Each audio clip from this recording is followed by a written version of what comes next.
Today's Independence Bowl is a milestone game for head coach Bill Dooley and the Wake Forest Demon Deacons. Only 3 previous Wake Forest teams have gone to a bowl game in Wake's 91 years of football. For Bill Dooley, this is the final game of a 26-year head coaching career. Emotions will be high on the Deacon side.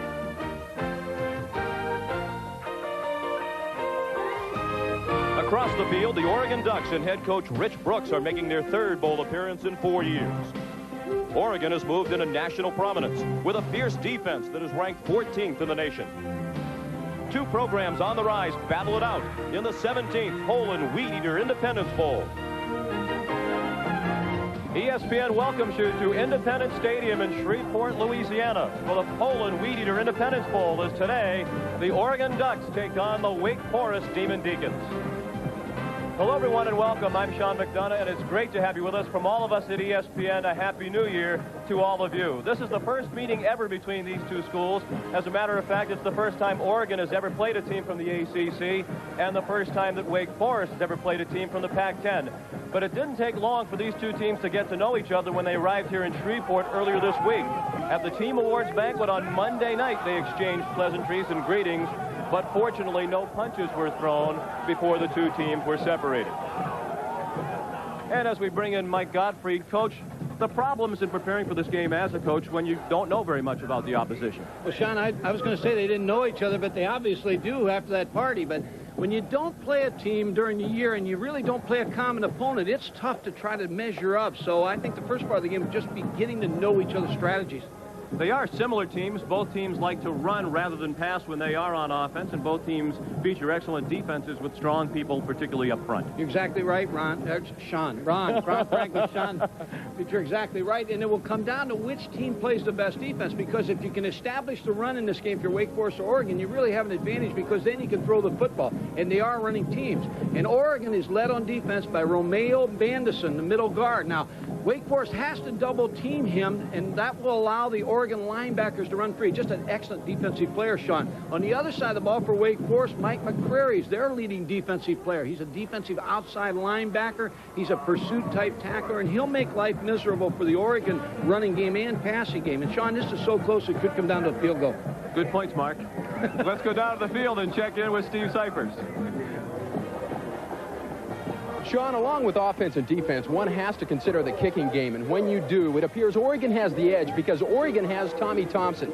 Thompson has booted 20 of 31 field goals this year, and of the 11 misses, 6 were for more than 50 yards. He did hit a 56-yarder as a field goal kicker, and he also punted a 76-yarder. Those are both season best in the Pac-10 Conference. He was all Pac-10 as a kicker, second team as a punter. Tommy Thompson can do it all, and special teams coach Nick Aliotti says he doesn't fit the stereotype of the kicker. He's a football player. He's in the weight room like everybody else, and if it has to happen, if he has to make a tackle downfield, he can do that as well. The best thing about Tommy Thompson, at Autzen Stadium in Eugene, the crowd has a chant for the kicker, Tommy, Tommy. That's unheard of.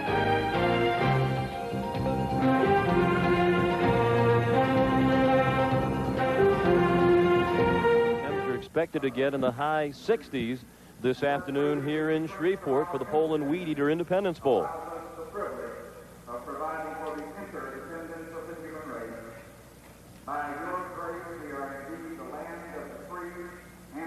66 degrees the temperature at the moment. There is a 30% chance of rain, and as you look down at the field today from our camera's vantage point, the winds will be blowing from the right of your screen to the left, and the wind is not much of a factor, as you can see by that flag blowing lazily in the breeze. Downtown Shreveport, we couldn't see that earlier this morning, but now as the clouds lift and the fog dissipates, we can. Who's the most famous person you know from Shreveport, Louisiana? Well, I know what you're setting me up to say, but I have to say Terry Bradshaw. Yeah, that's pretty good. But Tim Brando, our own Tim Brando, was selected as the 1992 Sportsman of the Year by the Shreveport Sports Foundation. Down on the field now, just in the nick of time, the Wake Forest Marching Band ready with the national anthem.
national anthem.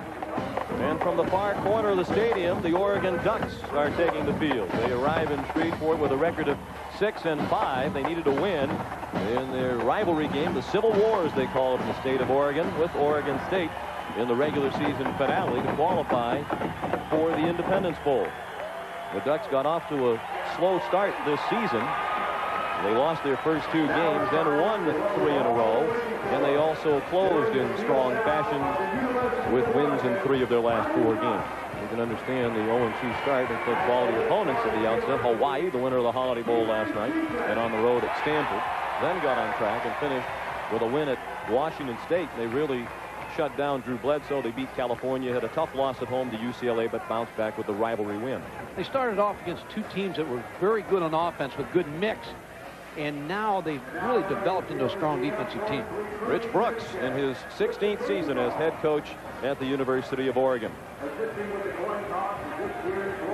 And he'll be opposed today by the Demon Deacons of Wake Forest, picked to finish last in the ACC by the members of the media in the preseason poll. They posted a record of 7-4. Like Oregon, the Demon Deacons started slowly. They won only one of their first 4 games, but as you could see, they had a tough early schedule. Then they rattled off 6 wins in a row, including wins over Clemson and Georgia Tech. Closed out the regular season with a loss at NC State. The Demon Deacons coming onto the field just now in this, the final game as head coach for Bill Dooley. Should be a very emotional game for Bill Dooley and his football team. And as I watch the seniors go out for the toss of the coin, their arms are around each other. So a very emotional time for this ball club to get to a bowl, have the success they've had under this man right here, Bill Dooley. Sean, I had the opportunity to be in the locker room, the Wake Forest locker room, for Coach Bill Dooley's final pregame speech. I got it memorized. He said, "All right, let's go, man." And it was that simple, that quiet. His pacing was enough to let those guys know how important this game is to him. Thank you, Steve. Bill Dooley told us yesterday he hasn't really thought much about this being his last game because he's been so busy with all the hoopla that surrounds a bowl game. Well, I talked to some of the coaches on the field, and they said that he told his team, just play it with a fire in your hearts and a cool in your head today. In his 6th season at Wake Forest is Bill Dooley, and in his 16th season at Oregon is Rich Brooks, who now also doubles as the athletic director at the University of Oregon. He assumed those chores in November. He says up to this point it has not been a problem balancing the responsibilities of head football coach and athletic director. His next decision, whether he, as the athletic director, will give the head coach a bonus for going to a bowl. I'd imagine he'd win that battle. Could sign his own contract extension. Tommy Thompson, as Steve Cyphers told you, could be a key in this football game before it is through. One of the best field goal kickers and punters in the nation, and he will kick off. Oregon won the toss and deferred its decision to the second half, so Wake Forest elected to take the football. Thompson's a junior. Picks off barefoot, a style inspired by his watching Rich Carlos, the former Denver Bronco, when Thompson was a young man. A young boy, still is a young man. That's into the end zone, and it will be downed by John Lee. And they're led by senior quarterback Keith West. He'll have Ned Moultrie and Wendell Wells in the backfield behind him to start the game. John Henry Mills, the tight end, is a first-team All-ACC player for the 3rd year in a row. And Ben Coleman, yesterday named the winner of the Jacobs Blocking Trophy as the best blocker in the ACC. That award voted on by the conference coaches. On first down, they give it to the tailback, John Leach.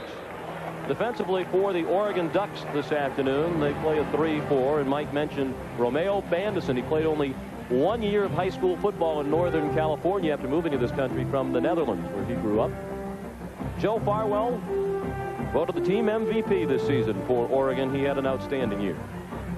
And in the secondary, Eric Castle was a preseason All-American. His season hindered somewhat by a battle with mononucleosis.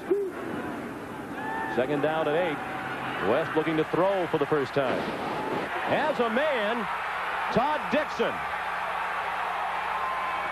One man to beat, and he trips down. Alex Molden was in hot pursuit, and it looked like Dixon tripped himself up as he looked over his shoulder. 22 passes when they were going through their winning streak without an interception. Here he's on the sprint out and gets a good block from his fullback Wendell Wells. Throws the ball off balance to Todd Dixon, number 8, who just got behind Alex Moulton. Then Alex Moulton makes the play and does not allow the touchdown. Play down to the 19-yard line of Oregon. Longest reception for Dixon this year. Now they go to the option play.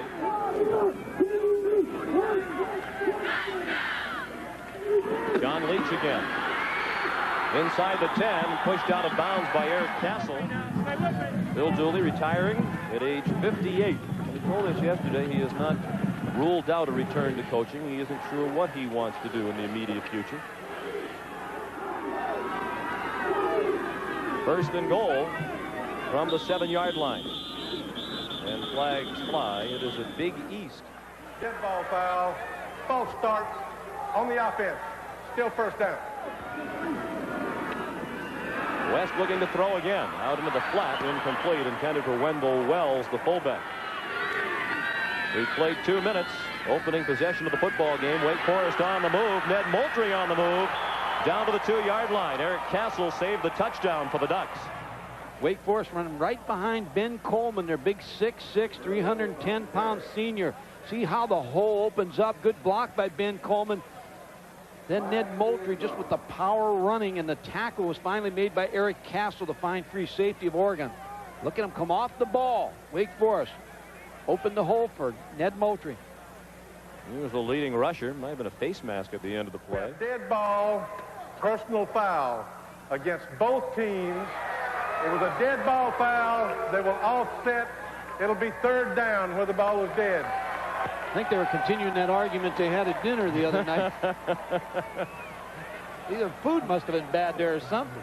They had an oyster eating contest on Monday night. That might have contributed to the foul mood on both sides. And there's Big Ben Coleman at 6'6", 310. A Kodak All-American, the first for Wake Forest since 1986. This is his first year as a starter. By the looks of him, the food was pretty good.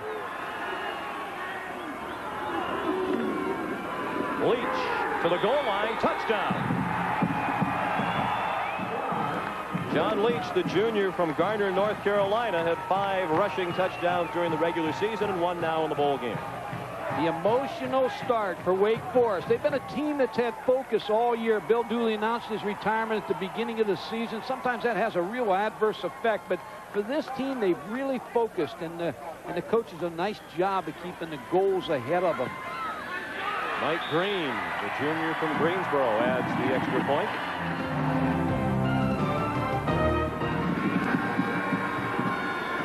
It's coming down to Sean Burwell at the 5-yard line. And he brings it out to the 26 by Sean Burwell, the leading rusher for each of the last 3 seasons for the University of Oregon. Andy O'Neill is a sophomore quarterback. Ronnie Harris, the senior from San Jose, a sprinter, 4th in the Pac-10 track meet in the 400 meters last spring. And up front, Mike DeFonso. Came to Oregon after a stint at junior college. He's 25 years old, just a junior as he lines up at strong guard. First and 10, they spotted Burwell down to the 27-yard line. Burwell.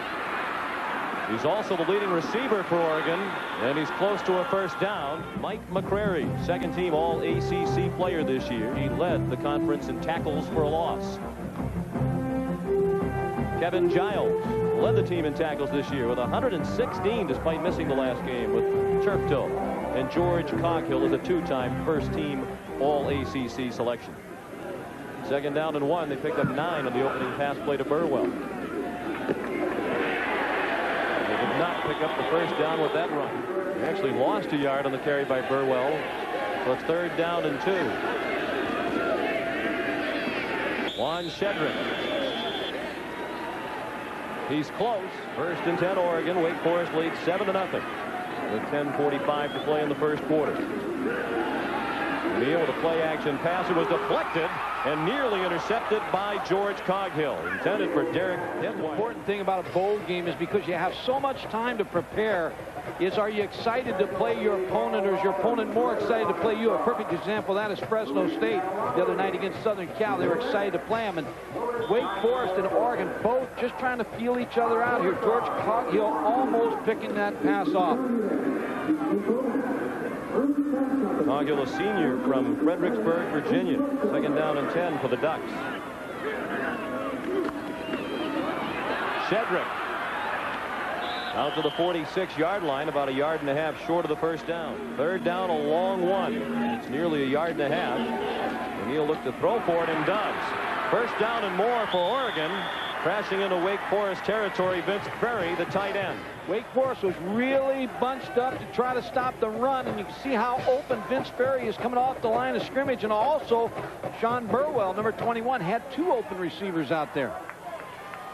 Ferry caught 17 passes during the regular season. One of the Oregon captains. The 7th play of the opening possession for the Ducks. Wake Forest needed 7 to score on its opening drive. Burwell through a big hole. He's heading for the end zone. Touchdown, Oregon, 40 yards.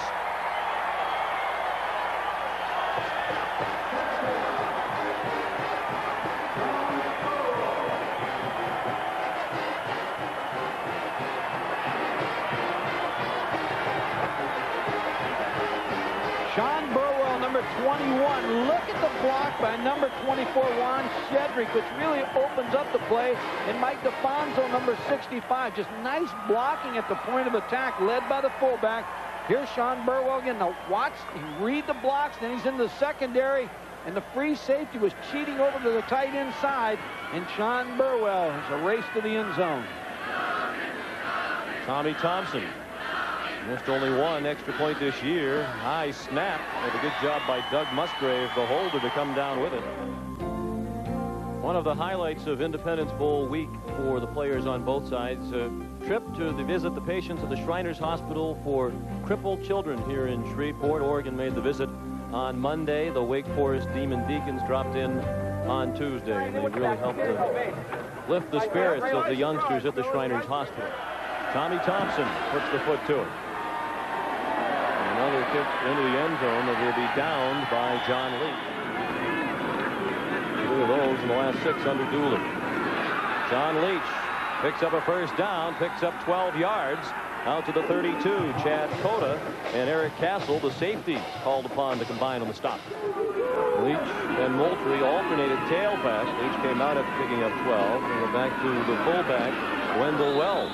And that's a sizable gain out to the 38-yard line. 6 yards on first down for Wendell Wells, the sophomore from Hamlet, North Carolina. Approached the midpoint of the first quarter. Oregon coming on a blitz. West ran away from it, looking for Mills, the tight end, and he made the acrobatic catch in Oregon territory at the 37-yard line. Keith West coming out. Now he motions. The motion now, the little pump there, and now he throws the ball because John Henry Mills readjusted his route. See Chad Cota trying to knock the ball away, but Mills is 6'1", 220 pounds. Wake Forest at the Oregon 37. Ned Moultrie rushed for 717 yards this season. He was Wake Forest's leading rusher. Romeo Bandison made the stop. Plenty of time for West as he goes deep into double coverage. It's intercepted. First of the year for Eric Castle. And he brought it all the way out to the 32-yard line. A 27-yard interception return for Castle. West got a little bit too confident and was able to throw this deep ball and just put it in the air too long. And Eric Castle, free safety, I was down on the field early in the practice. He's 6'2", 208. He looks like Nolan Cromwell in the secondary. You see Keith West just throws the ball. This was not a pass. Bad decision. Eric Castle, number 12, picks it off and then picks up good yardage to get his offense back on the field. And on the play, Todd Dixon, the intended receiver, was injured. He is being helped off the field now by the Wake Forest training staff. Well, Eric Castle had, in his own words, a disappointing season. We mentioned that he was suffering from mononucleosis during preseason workouts, didn't participate at all in the summer practices, and did not play in the first 2 games, and didn't have an interception this year after having 4 last year. That's his first. Sean, he started out as a receiver at Oregon, makes all the calls and checks in the secondary, but he's 6'3", 210, runs a 4.5 40, so they missed him when he's not in there. He's just a leader of the defense. He is still regarded as a pro prospect. He'll play in the East-West Shrine game in Palo Alto in January.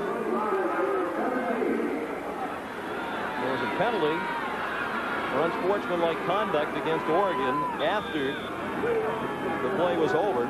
They walked off the 15 yards back to the 17-yard line, and it's 1st and 25. 7-7 the score with 7 minutes to be played in the first quarter. Burwell was forced to cut back inside as he was approaching Maurice Miller. O'Neal dumps it off the screen to Burwell. He's down to the 28-yard line. I'm sure these officials saw that tape of that little dinner the other night and know they have to control this game early. Dead ball, personal foul, illegal helmet contact against the defense. 15-yard penalty, 1st and 10. Burwell out to the 46, tackled by Dred Boo, the nose guard. Here's Steve Cyphers. Well, Sean, the reason the offense is on the field now is because of the Oregon defense and what they did. They said they figured things out from the first series. They didn't make any great adjustments. They just decided to react to the blocks. The reaction time was bad, so on the running play, they didn't squeeze down if the guy was blocking down. And when it comes to Pete West, the quarterback, Terrell Edwards said he's a much better thrower on the rollout than they first anticipated. He compared him to Ty Detmer, whom they faced a couple of years ago. John? Most high praise indeed. They had a couple of good completions on rollouts in the opening moments of this game. Ricky Whittle, who divided time with Burwell at tailback, touches the ball for the first time today for 4:40 left in the first quarter. Man open, first down Ducks. Kristen McLemore with just his 6th catch of the year. It picked up 14. Went to 4 receivers in the ball game. Danny O'Neal's off to an excellent start here, the 6'2 sophomore. He's going to find Kristen McLemore just on a quick slant pass.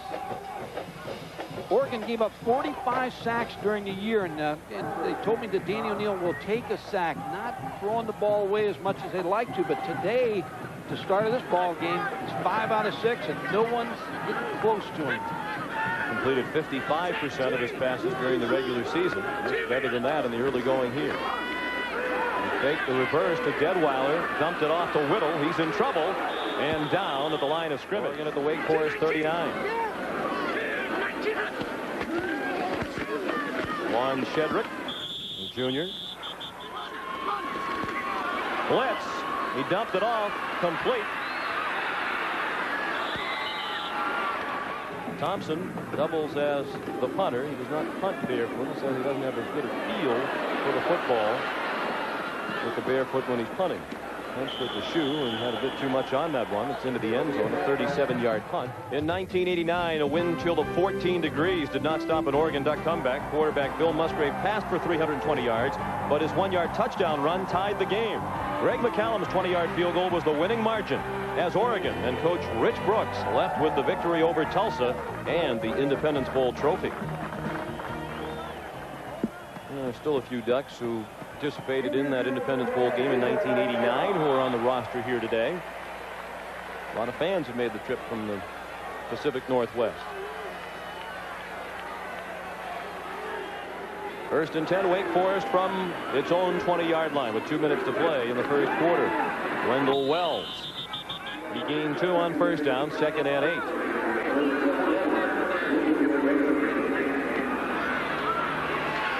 Ned Moultrie. Flag thrown. Ball is loose. Oregon runs it in. No signal yet. It is a touchdown, say the officials now, for Herman O'Berry. But will the play stand? There was a flag thrown right in the pile where Moultrie went down and lost the football. Get the call. On the offense, at the snap, the fumble was recovered and returned for a touchdown. The touchdown will stand. The 5-yard Penalty will be a stance on the kickoff. Well, that won't be his last one today, the way they're starting off. Let's see the way this play develops. It is a fumble. Ned Moultrie drops the football. Herman O'Berry strips it, number 4, and then picks it up, runs in the end zone for the touchdown. And Musgrave rolls out with it, had trouble with the snap, and it's intercepted. Wake Forest can run it back now. Richard Goodpasture running out of gas, and he is caught from behind. But when you have a 2-point, or when you have a kick for an extra point, and the snap is bad, and the snap is dropped, quarterback and the holder then will make a call. He'll yell, fire, fire. So the 2 outside players will release as pass receivers. He tried to throw the football. It was tipped. And number 28, Richard Goodpasture, picks it off. Now he can score and add some points. You see the kicker, Tommy Thompson, number 3. I like him. Now there's a kicker that's not giving up. The coach has said he's a regular football player. You know, a lot of kickers, they say, are flakes. He said, this guy is a player. Enjoyed being with you again. Great to see you again, Coach. Yep, it's through the hands of Leach. Again, Thompson is a weapon. They have not been able to return any of his kickoffs, and he's had 3 of them now. Trailing for the first time in the game, 13-7. John Leach did not get back to the line of scrimmage. Nice play by Joe Farwell. Dixon's a junior. Doing a deep threat out of Billerica, Massachusetts, the hometown of Tom Glavine, the outstanding pitcher of the Atlanta Braves and former Cy Young Award winner. Yeah, I knew you were going to get some baseball in here. And a plug for my home state as well. West threw on the run and hit Leach, swinging out of the backfield out to the 26-yard line. They'll need 4 on 3rd down. 3rd and 4. Roger Pettis, the man in motion. And it is complete. And it appears to be a first down. They'll give Marlon Estes the forward progress just beyond the 30-yard line before he was knocked back by Herman O'Berry. 1st and 10. Plenty of action in the opening 15 minutes. And at the end of 1 quarter here at Shreveport, Louisiana, the Oregon Ducks lead the Wake Forest Demon Deacons 13-7. We're going to see Ben Coleman, Sean, left tackle, number 79. Watch how good feet he has. The fact is, at left tackle, you like the left tackle to be a guy who moves around so well because he protects the blind side of the quarterback in a drop back pass. And that makes him a possible one of the top 12 guys in the draft this year because he's so valuable and can pass protect on the left side of an offensive line. And his quick feet helped him as a member of the Wake Forest basketball team as well back in the 90-91 season for Coach Dave Odom. Back to John Leach. And he's out of bounds at the 35-yard line. Oh, call. Go. West threw it away. And is there a flag? No. Jeff Cummins, the most inspirational player for Oregon this year, is voted by his teammates. And whistles stop the play with the Demon Deacons looking at 3rd down and 5. John, Bill Masco on the sideline, a Wake Forest assistant, was a coach for Oregon 2 years ago. He was working on the defensive staff of the defensive coordinator, Denny Schuler, and I was on the field before the game, and they were kidding each other, and Bill Masco says, Denny, you still got the same signals, same terminology. That's Bill Masco right there with the headset on. He says, I'm going to watch your signals over there. And Denny Schuler said, I forgot all about that. So they had a lot of kidding before the ball game, the coaches. West, that's complete for a first down to Ned Moultrie. Wake Forest are going to try to sneak the back out on the little drop back pass. You see the linebacker here. He's responsible for Ned Moultrie. The little fake to Ned Moultrie. Now the linebacker versus him. That's Joe Farwell. Just a little pass for the first down. Nice throw by Keith West. A little one-on-one versus the linebacker. At this point, Wake Forest has only passed on first down once. They're doing it for the 2nd time, and it works. John Henry Mills, the tight end, out of bounds with a first down in Oregon territory at the 46-yard line after a gain of 13. Chad Cota knocked him out of bounds. Sean, you have a good point because they have run the football on first down. I think this is a checkoff because they saw the blitz coming. You see the linebacker sneak up, and you see the blitz is going to come from the backside. There's a late blitz by number 39, David Massey, and John Henry Mills one-on-one versus the strong safety again, Chad Cota.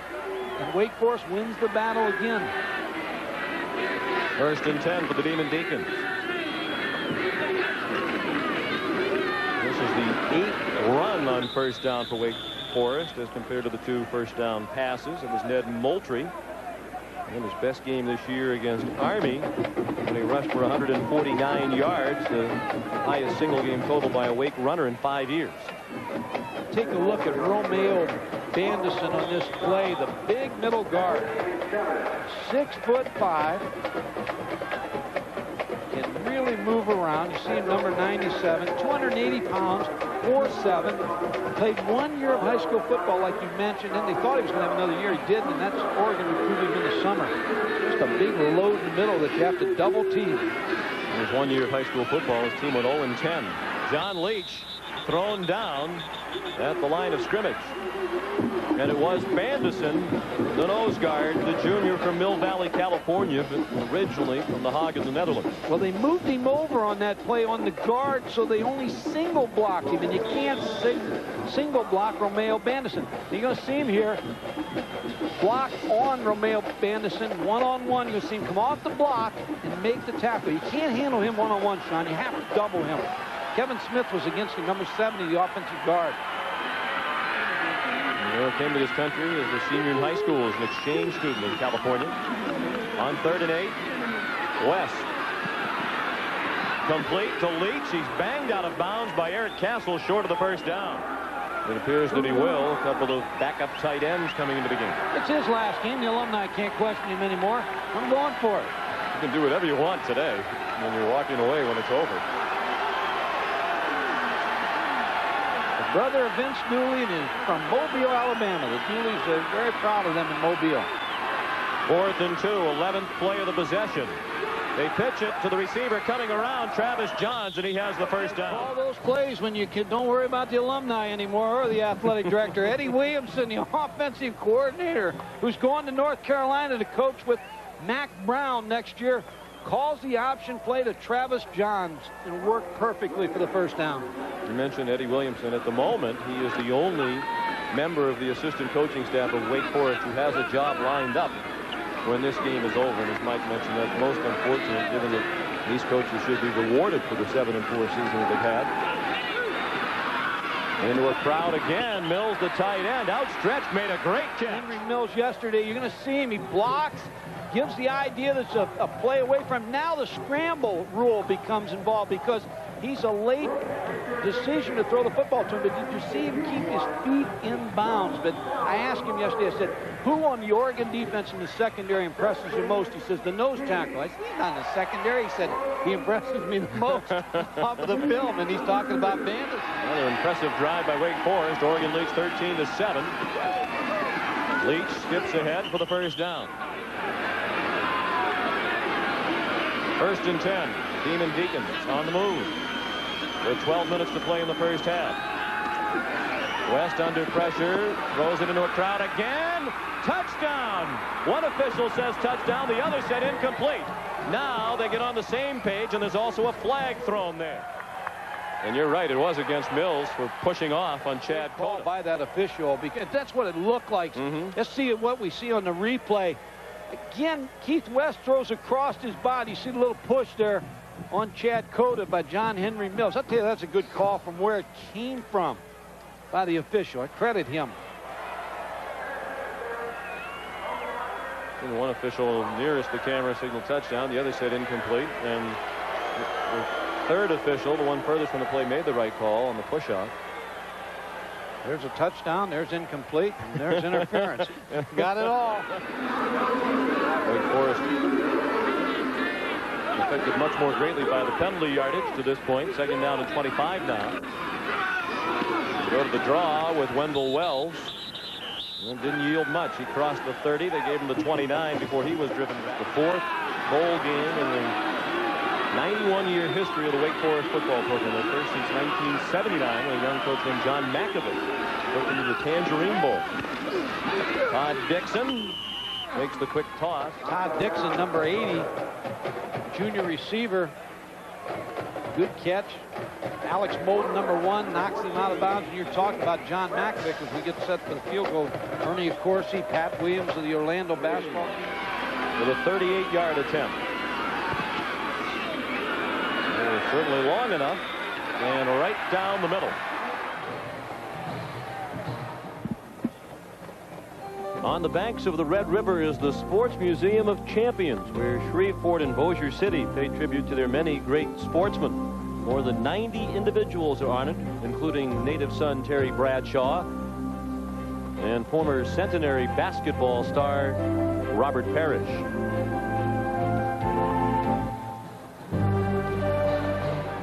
Terrific place in this wonderful area. The population, Shreveport and Bossier City combined, about 250,000. Sean, Tommy Thompson with that punt that ends up on about the 7-yard line doesn't show in statistics what he accomplishes for this football team, but he's a weapon as a punter and a place kicker. Rich Brooks says he's the best kicker I've ever had, NFL or college. He said he has the leg and the temperament. So I think that's an outstanding punt by him to knock it out there on the 6-yard line. And because of his kickoffs and that punt, the average starting field position for Wake Forest has been its own 17-yard line. They start from their own 7 this time, and John Leach powers it out to the 12. Here's Steve Cyphers. Sean, the Oregon defense wanted a little bit more time to take a break and recollect their conditioning after the offense took the ball. They run that last drive 17 plays. It's hot and humid down here. I asked Kevin Smith, the Wake Forest offensive lineman, did the Oregon defense seem tired? He said, yeah, just about as tired as we were. It's more muggy and more humid. And Ernest Jones said, if they give us a little more time out here to catch our breath, we'll be better off. They had to go back out there. Much different situation than a couple of years ago when it was a 17-degree wind chill factor. That's correct. Those who were here with Oregon back in 1989 undoubtedly prefer this, even though it is a bit on the muggy side. It's temperature about 70 degrees. Leach battles out to the 14-yard line.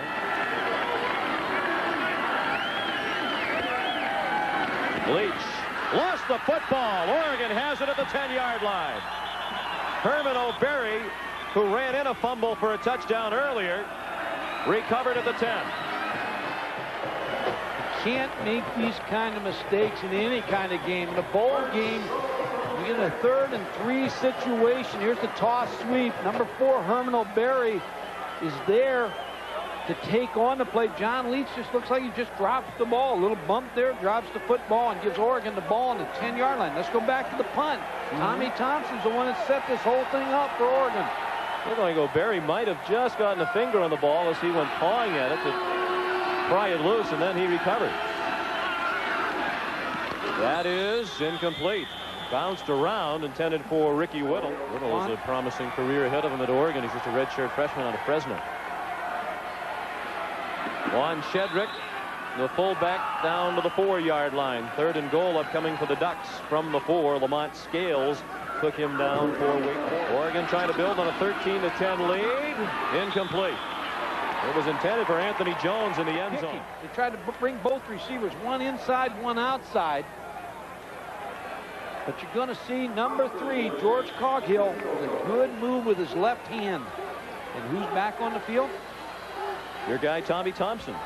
I like him. As I watched him on the field, the ball explodes when he hits it. It's just like an explosion. Boom! Well, he's lining up what is really a glorified extra point, a 21-yard field goal attempt. And he missed it.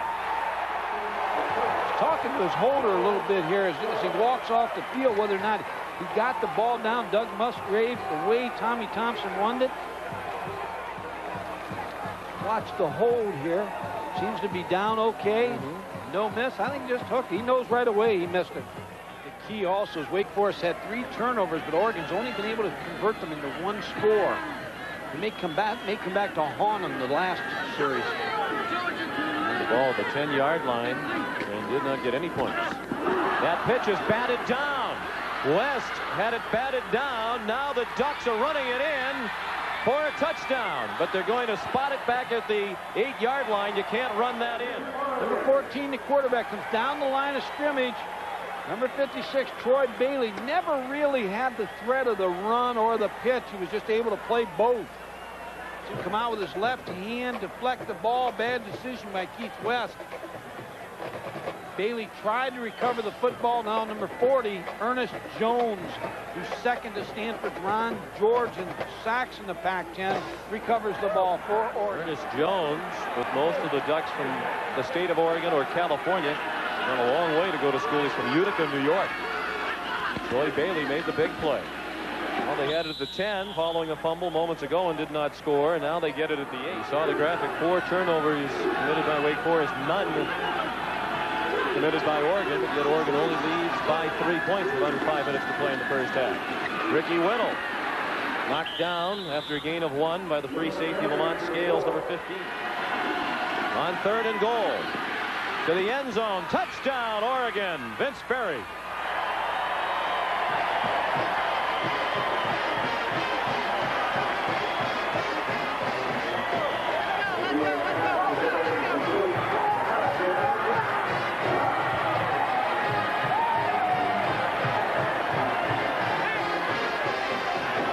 Bill Dooley had to know that sooner or later the turnovers would hurt, and Danny O'Neill made it hurt, throwing to Vince Perry, who just received his first touchdown pass of the year. He will always be remembered by Duck fans for catching the winning touchdown against UCLA in 1990 to propel the Ducks to the Freedom Bowl. Another high snap. This one's blocked by Coghill. And that's the second problem on an extra point for Oregon today. So the kicking game, ordinarily a real strength for the Ducks, has been somewhat of a nightmare. Back at the Independence Bowl, and another problem for Oregon. Well, look at the wing back on the side, on the right side, the left side here. He's going to be blocking, but he steps down too far inside, and George Coghill, the outstanding corner, is able to come from that side, stretch out, and make the block on the extra point. He had a little extra time to get in there, too, as a result of a somewhat high snap. There have been a couple of problems on snaps for Tommy Thompson. Steve Cyphers reported to us moments ago that Thompson said on the missed 21-yard field goal, no excuses. He just missed it. Another kickoff into the end zone by Thompson on his last 5 pass attempts. He's 9 for 12 overall. And he's looking to throw on first down. The quick hitter to Todd Dixon.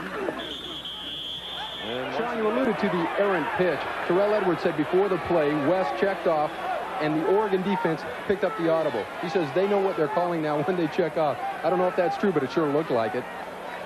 Indeed it did. Keith West ordinarily right on the money. As a matter of fact, this year he set a Wake Forest record by throwing 122 consecutive passes without an interception. 3:15 left in the half. Wake Forest has all 3 of its timeouts remaining, and that was nearly turnover number 5 as Jeff Cummins got a hand on the pass.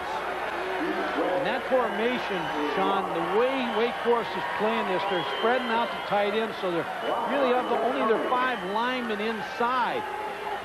Oregon doesn't have a lot of respect for their passing game. They're still playing with 7 people in the box, so they're saying to you, you're going to have to throw the football, Wake. We're not going to allow you to run it when you try to spread us out. We're going to make you throw the football. West has been perfect on 3rd down today.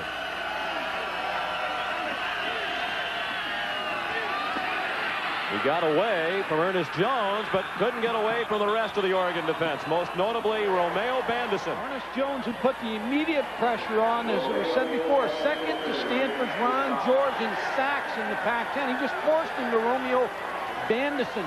See the drop back pass. Now watch the pressure coming. There's number 40, Ernest Jones. He just forces it. Never did Keith West have a chance to get rid of that ball. Mike Green with the punt. Harris has room down the sideline. And Green, the punter, pushed him out of bounds at the 30. Ronnie Harris has done an excellent job returning punts this season. He inherited the job from Brian Brown, who went down for the season in the opener this year with a knee injury. And Harris wound up averaging 11 yards per punt return, 22nd in the NCAA Division 1A this year. And you're told that the injured player is Paul Jensen, number 38. reserve outside linebacker for the Ducks. The last 3 possessions now for Oregon have started at the Wake Forest 10-yard line, the Wake Forest 8-yard line, and this one at the Wake Forest 30. Relatively poor field position. When you're a punt returner, you have to make the first man miss, and then you get to the picket fence, and he was able to get there, and then Mike Green finally makes the tackle, the punter. Key series for the Wake Forest defense. Oregon leads by 9, 19-10 with 2.5 minutes to play in the half. Flag thrown as Sean Burwell goes down. Holding, gets the offense, 10 yards from the spot of the foul. We'll repeat first down. First down at 18 as they back the Ducks to the 39-yard line. Burwell hit right at the line of scrimmage. Up quickly from the secondary, Ron Lambert, the senior cornerback, who's been a starter for the Demon Deacons since his freshman year. Second down, 19. Blitz coming. O'Neal scrambled away from it, then had a man open and missed him. Overthrew Anthony Jones. It went off his fingertips, and O'Neal's upset with himself for putting just a little bit too much air under that one. And they hand it off to Ricky Whittle. Tommy Thompson, along this season of 56 yards. Wake Forest going to spend a timeout. Try to make Tommy Thompson continue to think. This will be a 48-yard try for Thompson. One thing you know, they have to be thinking about George Coghill, number 3, coming from the left side. They blocked the extra point moments ago.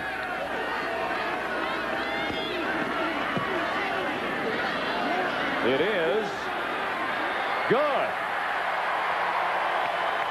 So after the rare miss from in close, Rich Brooks watches Tommy Thompson connect from long range, a 48-yarder. And Oregon has its largest lead, 12 points at 22-10. Get a chance to see the snap in the hold by Doug Musgrave, number 17. It's important for the holder. Get the ball down, get your finger on top, and to tilt it a little bit. Kickers like the ball tilted a little bit, depending on the wind, depending on the type of field conditions, and you saw the little tilt that he was able to give his kicker. Yeah, Rich Brooks says, I knew it all the time. That's right. No doubt about it. It's driven into the end zone. And again, no chance for Leach. There were 4 receivers spread throughout the field, and that's caught by Bobby Jones. First catch of the day for the senior from Easley, South Carolina, but he did not get out of bounds. They're not a 2-minute style team and not making great use of this time. That is incomplete. Intended for Leach along the near sideline. And he would not rule out a return to coaching when we spoke with him yesterday, although he said he has no immediate plans to jump right back in. West intended for Mills, but caught by Juan Shedrick. So then why not fake it? Your last game as coach. Yes, indeed. It would be your last game ever. Excellent punt. Driving Harris way back to the 24-yard line. Flag thrown, and Harris is thrown down at the 27. Illegal block in the back against the receiving team. The penalties declined. The half is over.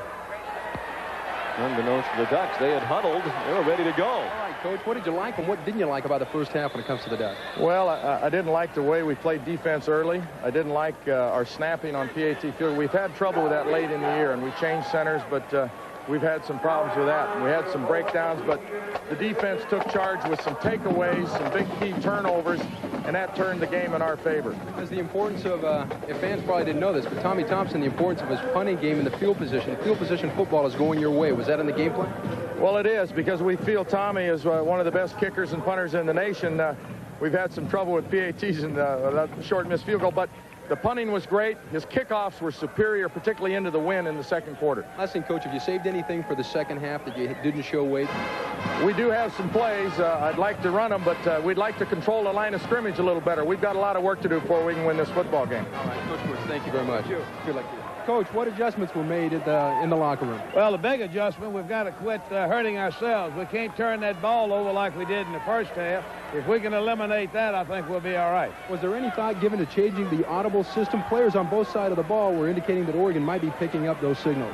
Well, I think that they know that we're checking off, but they really don't know what the play is. That wasn't the problem. The problem is turning the football over. All right, you're going through your last half of football. Is this any different than the first time you hit? We've just got to do a little better in the second half than what we've done in the first half. All right, Coach. Thank you very much. Good luck. Dooley's ex-players came down to Shreveport to see his final game. Chatted yesterday with Ricky Prohl of the Phoenix Cardinals, their outstanding wide receiver.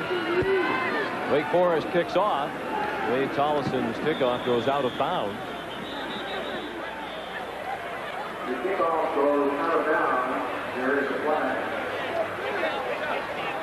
Illegal procedure. Kickoff went out of bounds by the kicking team.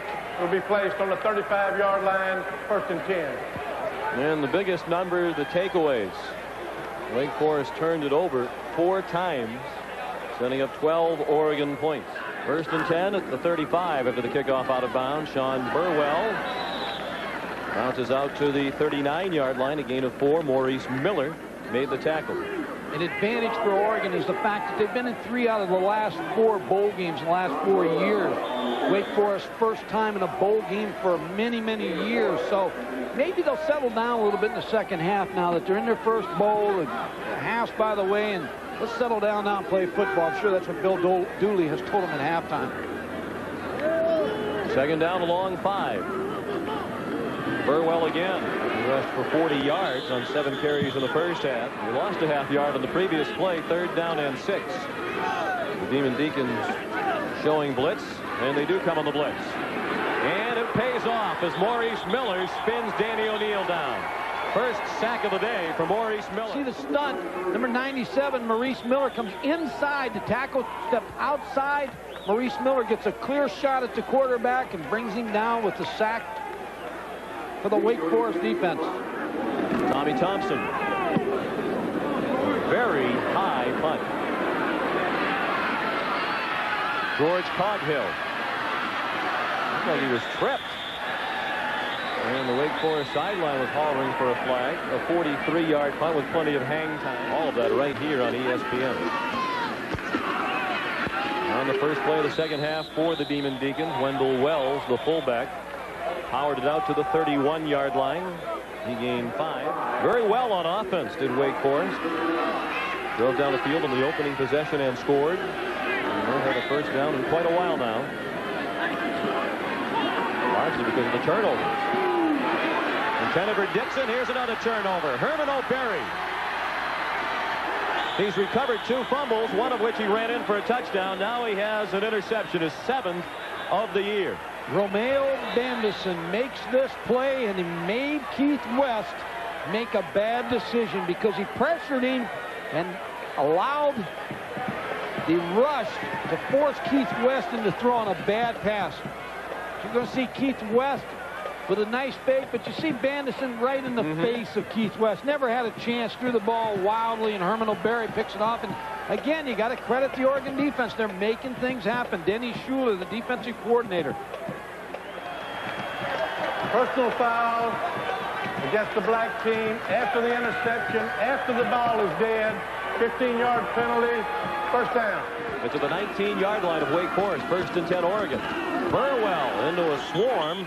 Mike McCrary led the defensive surge for the Demon Deacons. 2nd and 12. Opening moments of the 3rd quarter. Oregon leads 22-10. Danny O'Neal with running room. And he goes out at the 14-yard line, chased out by Kevin Cole, the strong safety. You see the fake. Now look at number 65 with the block. One number 48, Ted Van Hifte. Good block. See him outside. Key play. Bonzo, as we mentioned earlier, 25 years old, and just a junior, he's a junior college transfer. 3rd down and 5. O'Neal is deflected and intercepted. Flags thrown late, or are those just beanbags? It looks like it's just beanbags, and the interception is for Kevin Cole. The first turnover for Oregon. Put an asterisk beside this series because this game's Church is out if they score on this drive, and Kevin Giles. We have an interception by Wake Forest. Momentum carried it into the end zone. It'll be first down on the 2-yard line. Oregon leads 22-10, but they had a chance to break this one wide open. Kevin Giles, the deflection. Kevin Cole, the interception. Tried to go to Vince Berry again down there. They scored the last time they threw the ball to the tight end, number 88, Vince Berry. But this time, Wake Forest was up to the challenge. Credit this defense. They've been down there 4 times, and they've only given up 10 points. Team-high 5th interception of the year for Kevin Cole, the junior from Fort Smith, Virginia. His momentum took him in the end zone, but by rule, they give him the ball at the 2-yard line. Really not a great reward for great defensive play. And then John Leach tries to get them some room as he bowls his way out to the 5-yard line. He threw 18 interceptions last season, ACC high, only threw 8 this year. Leach did well just to get back to the line of scrimmage. Again, Herman O'Berry was in on the play. Wake Forest facing 3rd and 8. 9:50 to play, 3rd quarter, 22-10 Oregon. Out of his own end zone, intercepted, touchdown. Alex Molden walked in. A terrible decision by West. He handed Oregon a touchdown. Just doesn't get enough on the ball to the left side. He just thrown to the wide side of the field, and we're going to see this, but Keith West just doesn't get enough velocity on the football when he rolls left. It's had problems the whole game on the left side. 4th interception of the season for Molden, the redshirt freshman from Colorado Springs. See, the ball's on the hash mark, so he has to throw a long way. And he's throwing with all arm. He doesn't get any wrist. He doesn't get any hip action. Just nothing on the football, and Alex Molden gets a gift for the new year. Really a dangerous play in that part of the field. The quarterback rolling against his strength. And Alex Molden made it hurt. 6 turnovers in a game, the most by Wake Forest this year. They're down by 19. Largest lead of the game, 19 points now for Oregon. They have converted the 6th Wake Forest turnover of the game into a touchdown. Interception return by Alex Molden. He won't be getting tired. This one doesn't have quite as much on it. It's returnable to John Leach. Backward pass across the field. He's got a lane. John Henry Mills up the sideline. And it's that man Herman O'Berry again to save the touchdown. On the kicking team, on the kickoff, penalties decline. First down. Down 19 points. John Leach, you have to reach into your bag of tricks. Make sure that he has to throw the ball behind him. Bounces it so he can make the easy catch. John Henry Mills, great field position now for Keith West in the offense. Right at midfield.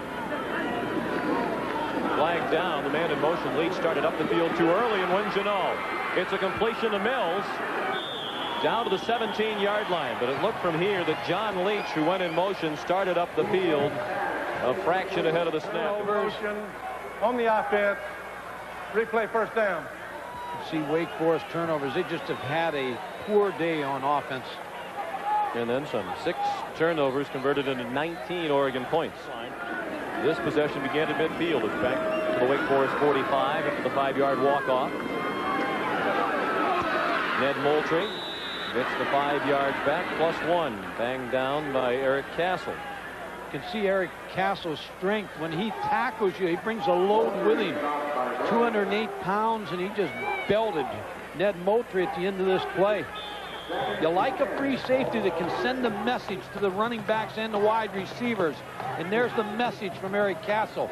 Don't come back here again. Herman O'Berry was there to finish him off. Eric's going to play in the East-West Shrine game, and Rich Brooks will be the head coach of the West squad in the game in Palo Alto. 2nd down and 9. As West is changing the play at the line of scrimmage.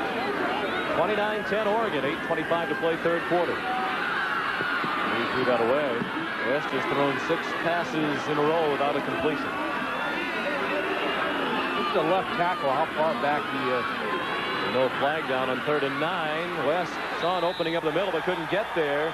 Ernest Jones, the junior from Utica, New York. Ben Coleman, number 79, he tips everybody in the stadium. Look how far back he is to try to block Ernest Jones. He has such respect for his speed. Now Ernest Jones will come underneath and eventually make the play on Keith West. Ernest Jones said he was looking forward to this game on national TV to prove to all the coaches in the East that they made a mistake in not recruiting him. He was from Utica, New York, and only wound up at Oregon because his high school coach, Art Aselta, was friendly with John Ramsdell, the Ducks receivers coach, and he convinced Coach Ramsdell to give Ernest Jones an opportunity. Quick toss to Derek Deadweiler. Flags thrown, 2 flags thrown in the same spot. You can see it this way. On the offense, that'll be a 10-yard penalty. And we have a dead ball, personal foul against the defense. It'll be a 15-yard penalty and an automatic first down. Midway through the third quarter, 29-10 Ducks.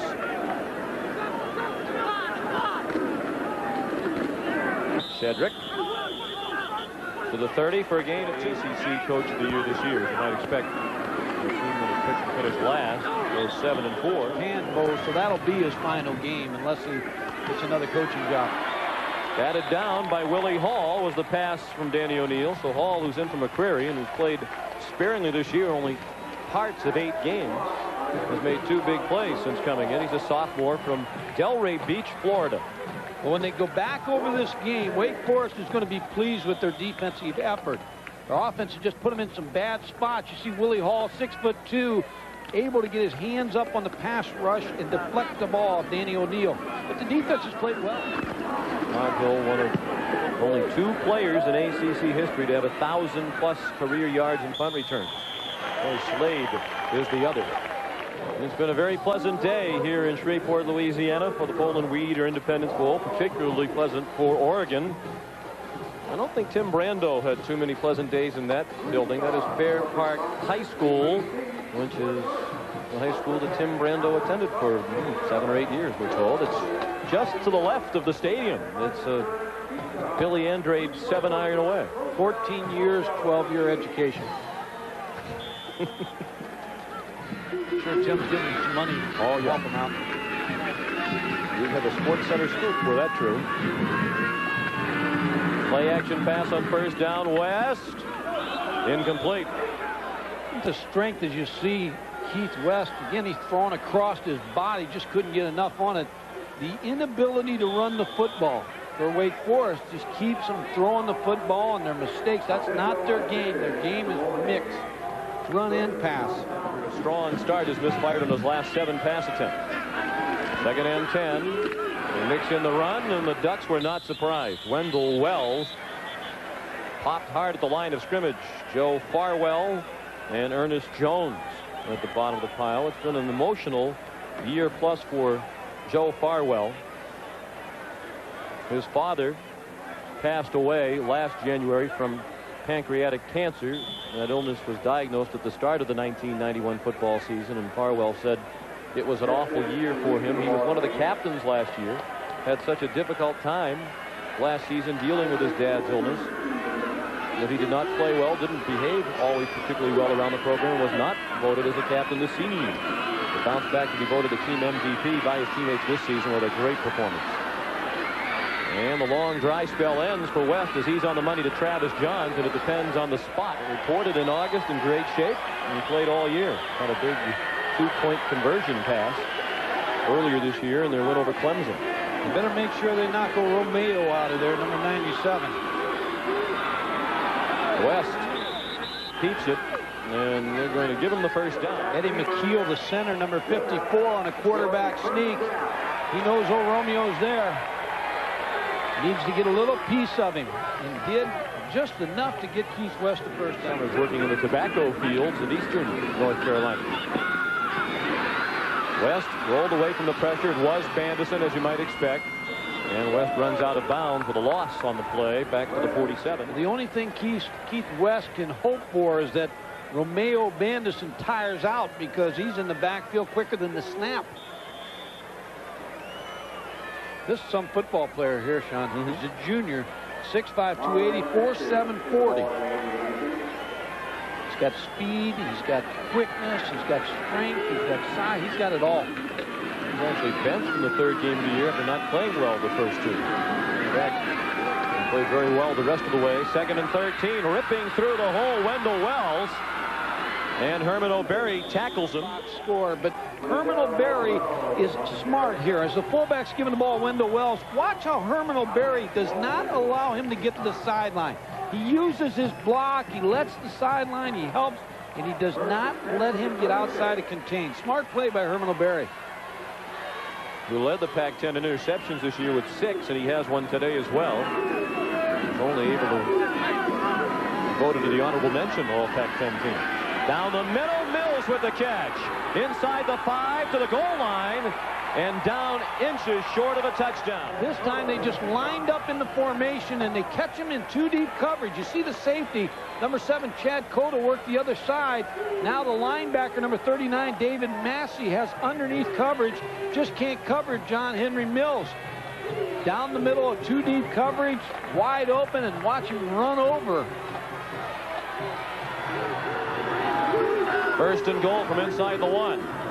Moultrie, touchdown. That's a good drive now. That's an impressive drive by Wake Forest. And the run set it up. Long run to Wendell Wells, and then this pass to John Henry Mills. Moultrie took care of the rest. Now Mike Green adds the extra point with 3:54 remaining in the 3rd quarter. We'll kick off. Sean Burwell. Whoa. John Henry Mills went up and over, and Burwell went down at the 23-yard line. To a wedge where 3 offensive blockers, you have to have somebody to take out the wedge. You see, here comes the wedge. Now John Henry Mills is the wedge. Take it out of the wedge.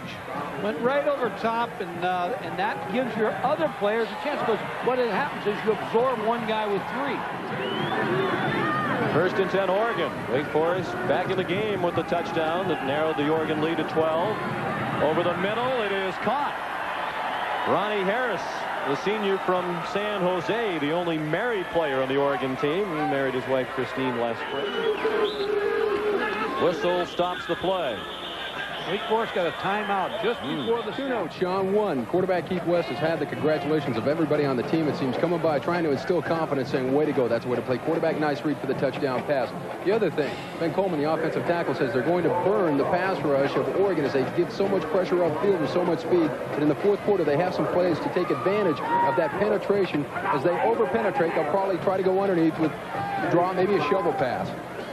When the football players can't even go in and register for classes ahead of the rest of the student body, so at least they can make sure they can get to practice every day.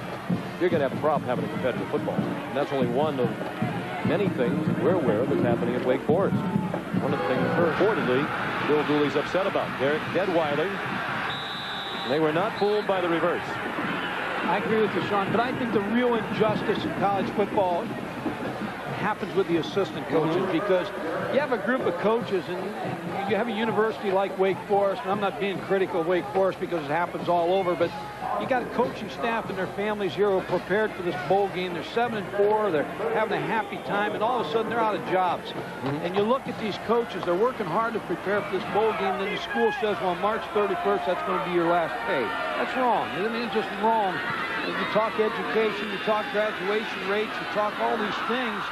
In the ACC, Bill Dooley's staff did that. They did everything you can ask for. I mean, I know what you're saying. Well, it's Bill Dooley's decision to retire for whatever reason, but don't help the assistant coaches a little bit. Give them some pay till July, till they find another job. But I mean, that's Cliff Yoshida down there, Bob Brush, John Gudikins, Bill Masker. You got good coaches. They took you to a new level. Help them. One of the coaches that we spoke with yesterday about Bill Dooley's retirement said, Bill doesn't mind being a part of athletic reform. He just doesn't want to be 8 years ahead of everybody else and then be expected to compete against them. Over the middle, Burwell taken down well short of the first down. Under 2 minutes to play in the 3rd quarter. Another very high punt, and a fair catch called for, wisely so, by George Coghill. 36-yard punt, and no return Independence Bowl from Shreveport, Louisiana. Brought about 38,000 on hand to watch Oregon and Wake Forest. Oregon won this game in 1989, just outside their own 20-yard line. John Leach He may go. Eric Castle has the angle and pushes him out at the 31-yard line. Made a point early in the game about conditioning, and as you get toward the fourth quarter, you're going to find that conditioning is going to play a big part. Here's a toss sweep to John Leach. You see the penetration by Romeo Brandison. Good block by John Henry Mills, the tight end, number 35, but Eric Castle with a good angle to knock John Leach and save the touchdown out of bounds. A 48-yard gain. Leach now with 86 yards rushing on 14 carries. Ned Moultrie checked in for Leach. Second down and 9. West got away.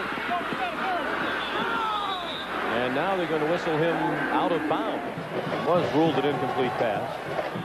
And West uses another timeout. So that'll leave the Demon Deacons with only one. Oregon leads by 12, but Wake Forest is at the 30-yard line of Oregon and looking at a big 3rd and 9. Keep your eye on the inside receiver of John Henry Mills. Keith West rolling, trying to roll him out to the right, I would think.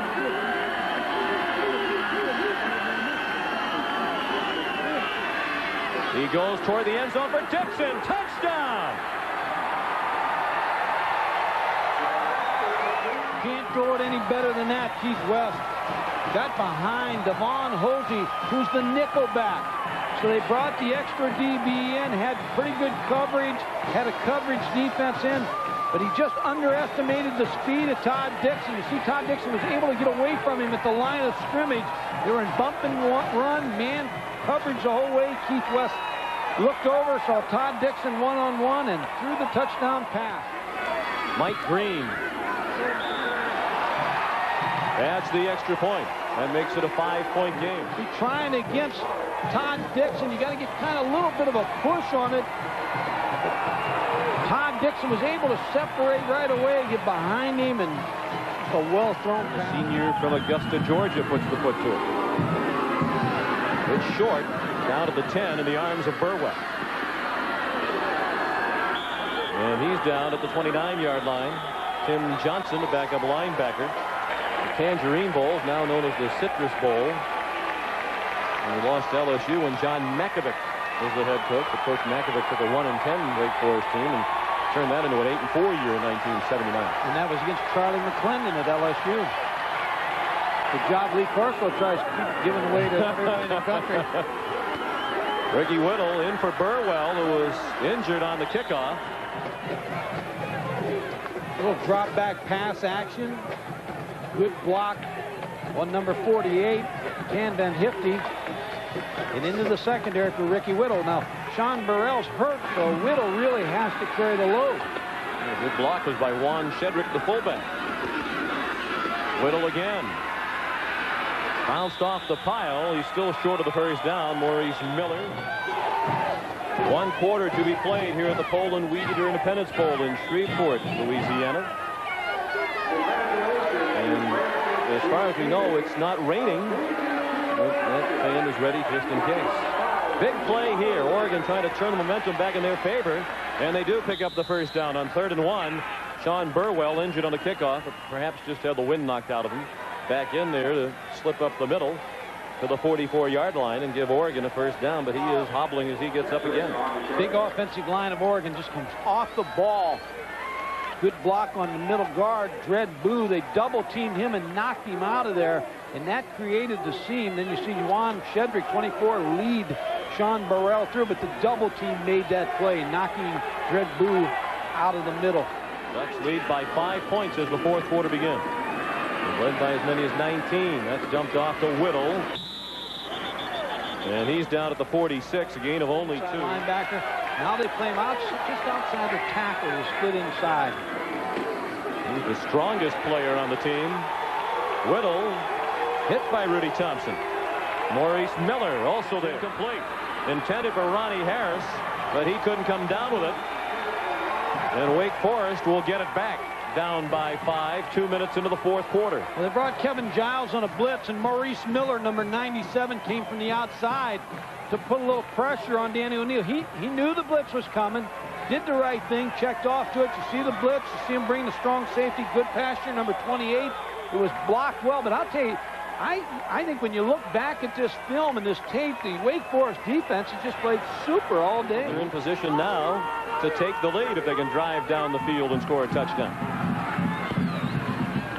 Thompson sails another dandy.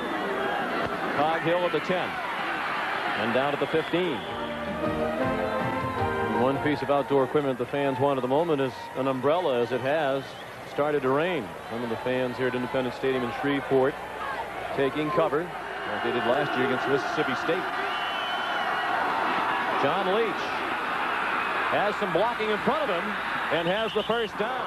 He was able to turn up the field and get a block on the strong safety, which opened up the toss play for John Leach. See number 35 go into motion. Now you're going to see him pin the block on number 1, Alex Molden, and that opens it up. And a good block on the outside by Travis Johns, number 89. But again, John Henry Mills, the tight end, making his presence known. Looks like they're going to try the same play the other side. They are. He's looking to throw it. And it's incomplete. 12:37 to play. Oregon leads 29-24 on 2nd and 10. Ned Moultrie. They are starting to control the line of scrimmage are the Demon Deacons. Moultrie has a first down out to the 36-yard and 10 at the 36. 12:20 on the clock running. Bear in mind, Wake Forest has used 2 timeouts. They have only 1 remaining. West turns it into a gain. He went out at the 39, a pickup of 3. Now it's Jones' chance to throw it. Dixon is out there. Touchdown, Wake Forest. Flag thrown where Dixon went up for the ball. Pass, and Bobby Jones, number 85. We'll watch the play here as it develops. There's a quick dive, and now there's the pitch by quarterback Keith West. Number 80, Todd Dixon's behind Alex Molden. That was the reason for the penalty. Molden reaching out, trying to grab Dixon. Deacons lead by 1. They're trying to take a 3-point lead as they go for 2. And they have the 2. Leach, the reception from West. Apparently Sean Burwell is still injured because Ricky Whittle has moved back to take his place. Was that good or was it wide? Wake Forest was on offense on the last possession. Whittle forward for 3. O'Neal looked for the quick pop, but he was covered. Now he comes back to the receiver, Harris, who's close to a first down. O'Neal picks it up himself. Sports. Back to the quick pass and nearly intercepted. He was trying to hit Kristen McLemore. Ron Lambert stepped in front and nearly had the pickoff. They added the secondary this year. John Gutekunst, who was the head coach at Minnesota and then at Tampa Bay in the Arena Football League, and he coaches the secondary.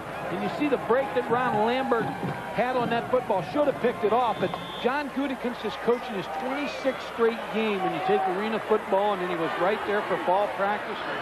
2nd and 10. Back to the ground with Whittle. And he whittled his way out to the 39-yard line. Willie Tate, number 87, the backup tight end. 3rd and 4. Big play for Oregon, trying to turn momentum back in their favor. And it is caught, then dropped. Is it a fumble or an incompletion? They're going to call it an incompletion. Willie Tate had it at midfield, then took a hit. Makes all the calls in the secondary. Is able to knock that ball away from Willie Tate, the 6'3", 228-pound sophomore tight end. Well, that's very close to being a catch and then a fumble.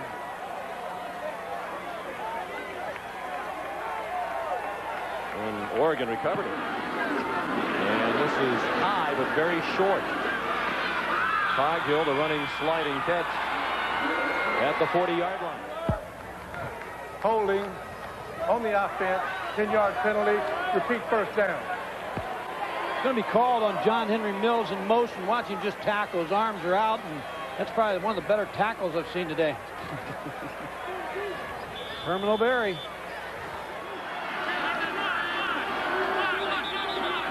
And another penalty. This has not been a cleanly played contest. Delay of game here.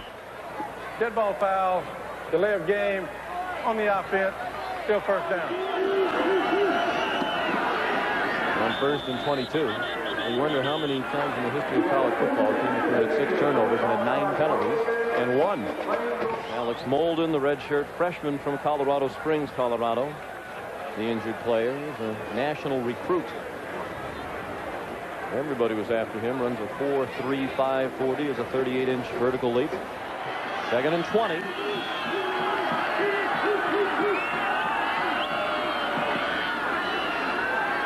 Again, they're looking for the home run ball, and it is a battle for the ball. And who won the battle? Bobby Jones did.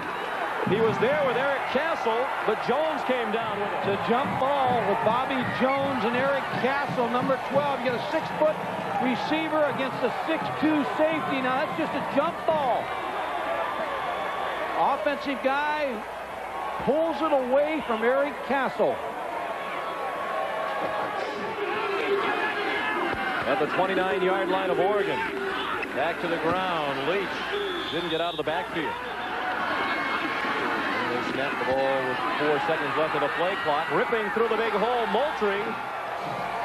Oregon defense looks tired. Steve Cyphers talked about it just before halftime.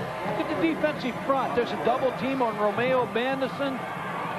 Look at him walk. After he breaks through into the secondary, they're just tired in the defensive line and the outside linebackers. Chad Cota, number 7, makes the tackle. They can pick up a first down without scoring a touchdown. They're outside the 10-yard line. Moultrie trying to turn the corner. He tripped down. Herman O'Berry chased him down. 2nd and 6. Leach down immediately. 6 minutes remaining. 5:50 and the clock is running. Bill Dooley and the Demon Deacons lead 32-29. Mills flexed out to the right. Option play. Leach. Touchdown. Second half has been outstanding. Credit Eddie Williamson and Bill Dooley. And I'm just thinking of one thing here, Sean, as they ran just the option play and kicked it out to John Leach, number 37. The thoughts that are going through Bill Dooley's mind. He's going to be proud of a lot of games he's had, but I don't know if he'll be prouder of a game than he is the way his kids came back in this game after spotting and making so many mistakes in the first half. Green connects on the extra point. That's a career high. 111 yards and 2 touchdowns. Keith West with a fake. There's the pitch out to John Leach. Eric Castle on the inside force just can't make the play quick enough on John Leach. And you can tell that the wind is shifted. And that blew all the way out the back of the end zone. And there's Alex Molden leaving with that left knee ligament injury that we spoke of. Now Oregon in a situation in which it has to throw.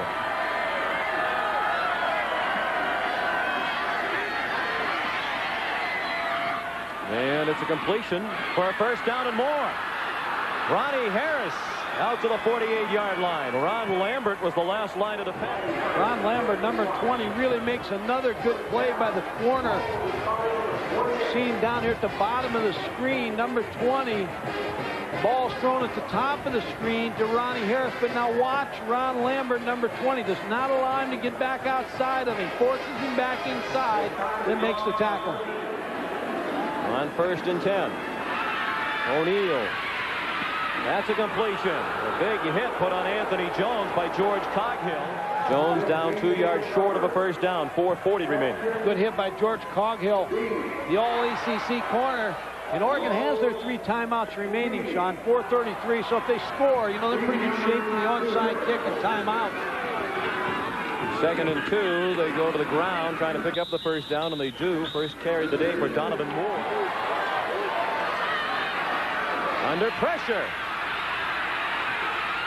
O'Neal with some nifty scrambling to get to the 35 and turn it into a game. Wake Forest at one time trailed 29-10. They've run off 29 unanswered points to take a 10-point lead. Sean, a receiver to keep your eye on is Derek Deadweiler, number 8. He hasn't been much of the offense today, but he is a big play receiver for Oregon. With a big push into the right side of the field. They'll give up the short stuff.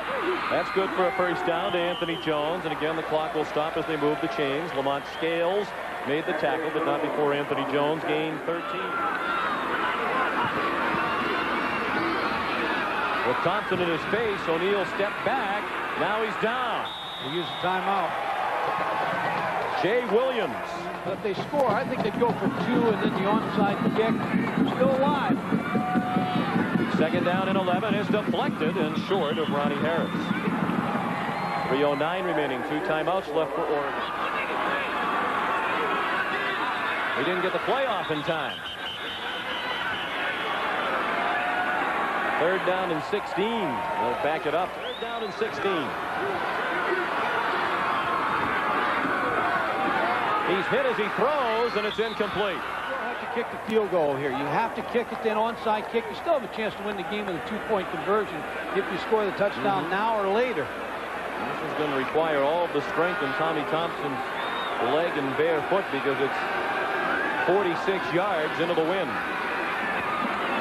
Out of the hold of the backup quarterback, Musgrave. Blocked! George Coghill blocks it again. You're going to see it here, the snap. Doug Musgrave putting it down. He's real slow, Mike. He wasn't even in movement when the ball was handled by Musgrave. But I think they're making a mistake on the right side. They're not getting any kind of helmet or arm on George Coghill over there on the right side. I mean, he's just coming free off the corner. With the ball, with a 10-point lead, with 2:58 remaining. Oregon has 2 timeouts left. Ooh, Leach had to catch the pitch. He's thrown down by Bandison. And Oregon uses the quick timeout, leaving the Ducks with 1. Oregon left with 1 timeout now. And Wake Forest facing second down and 11. Well, they'll just keep running the toss sweep because it takes so long to run. You run so much time off of it. Here it comes again. Just don't go out of bounds. And Leach did not go out of bounds. Late flag thrown. These officials are all going to have shoulder tendonitis. Holding on the offense. Penalties decline. Be third down. This did get the play off. Moultrie came to the near side and is stopped short of the first down. Oregon wants to use its last timeout. Rich Brooks signaling frantically. His players don't see him. And now you hear the whistle, and that's why Rich Brooks is a little frustrated. He believe none of the 11 on the field saw him jumping up and down for 5 or 6 seconds trying to get their attention. No timeouts remaining for Oregon with 2:03 left. Well, you always alert someone on your defensive team to look over to the sideline right away if you want to spend a timeout. You designate a couple players to say, look to me and I'll give you a signal whether I want the timeout or not, but they didn't look, didn't see Rich Brooks. Collison just wanted to get it off without a block. He accomplished that goal, but the ball didn't go very far. It's out of bounds at the 39-yard line, an 18-yard punt.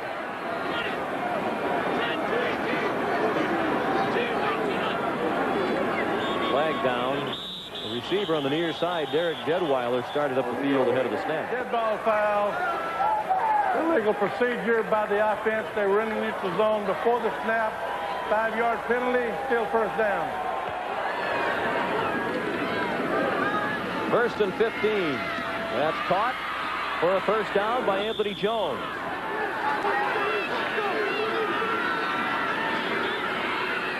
Deadweiler dropped it as Tim Johnson was closing in on it. On that route, Sean, he had Anthony Jones, number 18, behind Derek Deadweiler, but he decided to throw the ball to Deadweiler.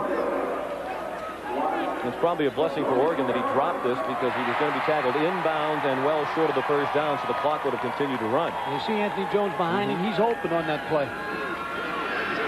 Second and 10. Over the middle. That's caught. Harris trying to get to the sideline. To the sideline. And they will spot him out of bounds. Vince Berry went lunging for it. And the officials say he was out at the 25. And Rich Brooks is saying we can huddle because he went out of bounds.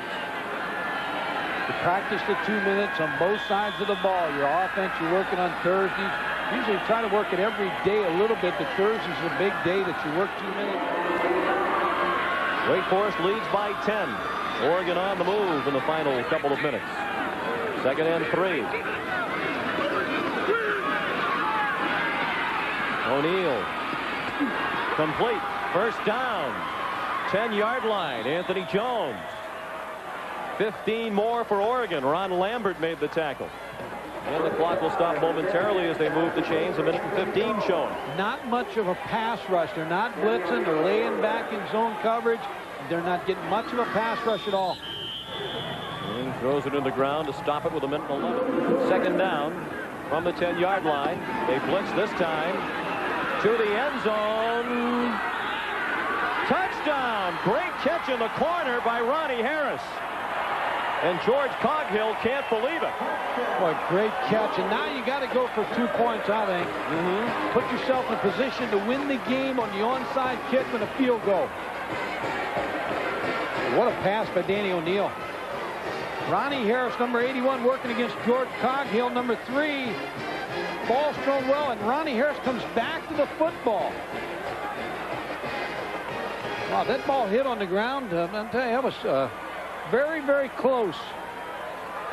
Good catch by Ronnie Harris. Good speed receiver. Going for 2, Sean.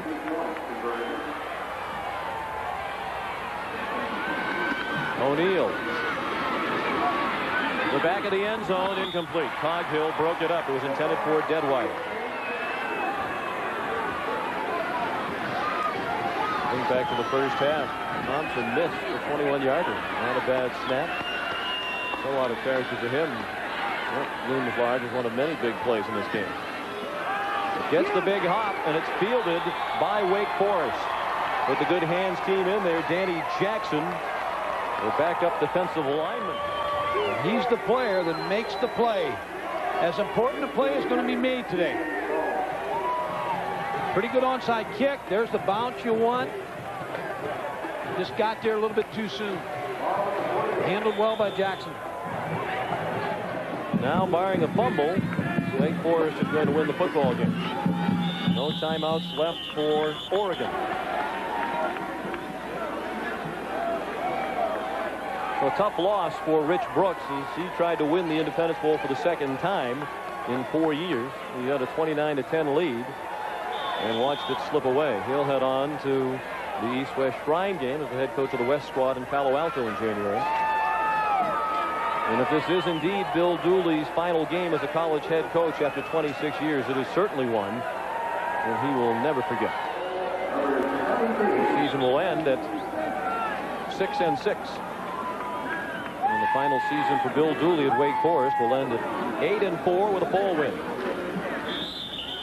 The final score of the 17th Poland Weed Eater Independence Bowl: Wake Forest 39, Oregon 35. Now for Mike Gottfried and Steve Cyphers, I'm Sean McDonough saying so long from Independence Stadium in Shreveport, Louisiana.